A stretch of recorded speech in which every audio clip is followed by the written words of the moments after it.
ಹೇಳಿದ್ದು ಯಾರು ಮಾತಾಡಬೇಕೋ ಅವ್ರು ಮಾತನಾಡ್ತಾ ಇಲ್ಲ, ಯಾರು ಮಾತಾಡಬಾರ್ದು ಅವ್ರು ಮಾತಾಡ್ತಿದ್ದಾರೆ ಅಂತ. ನೋಡಿ, ಸೈಲೆಂಟ್ ಇದ್ದವರು ವೈಲೆಂಟ್, ವೈಲೆಂಟ್ ಇದ್ದವರು ಸೈಲೆಂಟ್ ಅನ್ನೋ ರೀತಿಯಲ್ಲಿ ಆಗ್ತಾ ಇದೆ.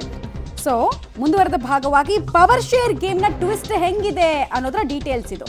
ರಾಹುಲ್ ಸೋನಿಯಾ ಟ್ರಸ್ಟ್ ನವೆಂಬರ್ ಆಟಕ್ಕೆ ಮಾರ್ಚ್ ನಲ್ಲೇ ಶುರುವಾಯ್ತಾ ಧರ್ಮ ರಾಜಕಾರಣ ಅನ್ನೋದು ಕುತೂಹಲಕ್ಕೆ ಕಾರಣ ಆಗ್ತಾ ಇದೆ. ಸಿಎಂ ಸಿದ್ದರಾಮಯ್ಯ ಸೈಲೆಂಟ್ ಆದಷ್ಟು ಯಾರಿಗಾಗಾದ್ರೆ ಶಾಕ್ ತಟ್ಟುತ್ತೆ?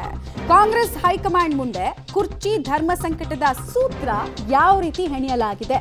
ಎಲ್ಲರನ್ನೂ ಸಮಾಧಾನಗೊಳಿಸುವಂತಹ ಸೂತ್ರಕ್ಕೆ ಹೈಕಮಾಂಡ್ ಬಂದಿದೆಯಾ? ಸಿಎಂ ಡಿಸಿಎಂ ಇಂದ ಹೈಕಮಾಂಡ್ ತೀರ್ಮಾನಕ್ಕೆ ಬದ್ಧ ಎಂಬ ನಡೆ ಪದೇ ಪದೇ ವ್ಯಕ್ತ ಆಗ್ತಾ ಇದೆ. ರೈಟ್, ಡೀಟೇಲ್ಸ್ ಕೊಡ್ತಾರೆ. ನೇರ ಸಂಪರ್ಕದಲ್ಲಿ ಜಾಯಿನ್ ಆಗ್ತಾ ಇದ್ದಾರೆ ಮಸೂದ್. ರಾಜಸ್ಥಾನದಲ್ಲಿ ಸಚಿನ್ ಪೈಲಟ್, ಅಶೋಕ್ ಗೆಹ್ಲೋಟ್, ಈ ಕಡೆಗೆ ಮಧ್ಯಪ್ರದೇಶದಲ್ಲಿ ಜ್ಯೋತಿರಾದಿತ್ಯ ಸಿಂಧ್ಯಾ, ಕಮಲ್ನಾಥ್. ಈಗ ಕರ್ನಾಟಕದಲ್ಲಿ ನಾವು ಗಮನಿಸ್ತಾ ಇರೋದು ಸಿದ್ದರಾಮಯ್ಯ ಹಾಗೂ ಡಿ.ಕೆ. ಶಿವಕುಮಾರ್ ಸೇಮ್ ಪೇಜ್ ನಲ್ಲಿ ಇದ್ದಾರೆ.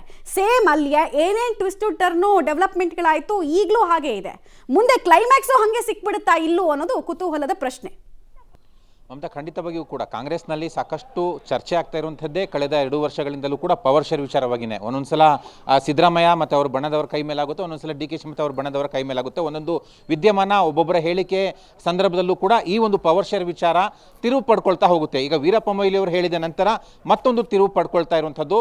ಒಂದು ರೀತಿಯಲ್ಲಿ ಸಿದ್ದರಾಮಯ್ಯ ಬಣದವರು ಏನು ಜೋಶಲ್ಲಿದ್ದರು, ಈಗ ಮೊಯ್ಲಿ ಅವರ ಹೇಳಿಕೆ ನಂತರ ಡಿ.ಕೆ. ಶಿ ಬಣದವರು ಒಂದು ರೀತಿಯಲ್ಲಿ ಜೋಶ್ನಲ್ಲಿದ್ದಾರೆ. ಡಿ.ಕೆ. ಶಿ ಅವರು ಇದ್ರ ಬಗ್ಗೆ ನಾನು ಯಾವುದೇ ಮಾತನಾಡಲ್ಲ, ಹೈಕಮಾಂಡ್ ಸೂಚನೆ ಕೊಟ್ಟವರೇ, ಖರ್ಗೆ ಅವರು ಸೂಚನೆ ಕೊಟ್ಟವರು ಅಂತ ಹೇಳಿಕೆ ಕೊಟ್ಟಿರಬಹುದು.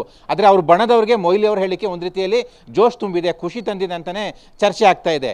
ನವೆಂಬರ್ ತಿಂಗಳಲ್ಲಿ ಏನೋ ಒಂದು ಚಮತ್ಕಾರ ಆಗುತ್ತೆ, ಪವರ್ ಶೇರ್ ವಿಚಾರವಾಗಿ ಹೈಕಮಾಂಡ್ ಮಧ್ಯಪ್ರವೇಶ ಮಾಡುತ್ತೆ, ಒಂದು ತೀರ್ಮಾನ ಆಗುತ್ತೆ ಅನ್ನುವಂಥ ಚರ್ಚೆಗಳು ಕಾಂಗ್ರೆಸ್ ವಲಯದಲ್ಲಿ ನಡೀತಾ ಇದ್ದಾವೆ. ಬಿಜೆಪಿ ಕೂಡ ಅದೇ ಭವಿಷ್ಯವನ್ನು ಹೇಳ್ತಾ ಇದೆ. ಅದರ ಕಾವು ಈಗಿಂದಲೇ ಶುರುವಾಗಿರುವಂಥದ್ದು. ಮೊಯ್ಲಿ ಅವರ ಹೇಳಿಕೆ ನಂತರ ಒಂದು ರೀತಿಯಲ್ಲಿ ಬೇರೆ ಬೇರೆ ವಿದ್ಯಮಾನಗಳಿಗೆ ಇದು ವೇದಿಕೆ ಆಗ್ತಾ ಹೋಗ್ತಾ ಇದೆ. ಮೊಯ್ಲಿ ಅವರು ಹಿರಿಯ ಕಾಂಗ್ರೆಸ್ ನಾಯಕರು, ಕೇಂದ್ರದಲ್ಲಿ ಸಚಿವರಾಗಿದ್ದಂಥವರು, ಮಾಜಿ ಮುಖ್ಯಮಂತ್ರಿಗಳು, ಅವರೇ ಈ ಥರ ಹೇಳಿಕೆ ಕೊಡ್ತಾರೆ ಅಂದರೆ ಎಲ್ಲ ಒಂದು ಕಡೆ ಏನೋ ಒಂದು ಚಮತ್ಕಾರ ಆಗುತ್ತೆ ಅನ್ನುವಂತಹ ನಂಬಿಕೆಯಲ್ಲಿ ಡಿ.ಕೆ. ಶಿ ಬಣದವರಿದ್ದಾರೆ. ಆದರೆ ಮುಖ್ಯಮಂತ್ರಿಗಳು ಹೈಕಮಾಂಡ್ ತೀರ್ಮಾನವೇ ಅಂತಿಮ, ಹೈಕಮಾಂಡ್ ತೀರ್ಮಾನಕ್ಕೆ ಬದ್ಧ ಅನ್ನುವಂತಹ ಬ್ಯಾಲೆನ್ಸ್ಡ್ ಹೇಳಿಕೆಯನ್ನು ಕೊಟ್ಟಿದ್ದಾರೆ. ಒಂದು ರೀತಿಯಲ್ಲಿ ಸಿದ್ದರಾಮಯ್ಯ ಬಣದ ಇತರ ನಾಯಕರಿಗೆ ಒಂದು ರೀತಿಯಲ್ಲಿ ಮೊಯ್ಲಿ ಅವರ ಹೇಳಿಕೆ ಒಂದು ರೀತಿಯಲ್ಲಿ ಬಾಯಿ ಬಂದ್ ಮಾಡಿದೆ ಅಂತ ಕೂಡ ಚರ್ಚೆ ಆಗ್ತಿದೆ. ಒಟ್ಟಾರೆಯಾಗಿ ಮೊಯ್ಲಿ ಅವರ ಹೇಳಿಕೆ ನಂತರ ಒಂದು ರೀತಿಯಲ್ಲಿ ತಿರುವು ಪಡ್ಕೊಂಡಿರುವಂಥದ್ದು. ಡಿ.ಕೆ. ಶಿ ಬಣದವರಲ್ಲಿ ಜೋಶ್ ಕಾಣ್ತಾ ಇದೆ.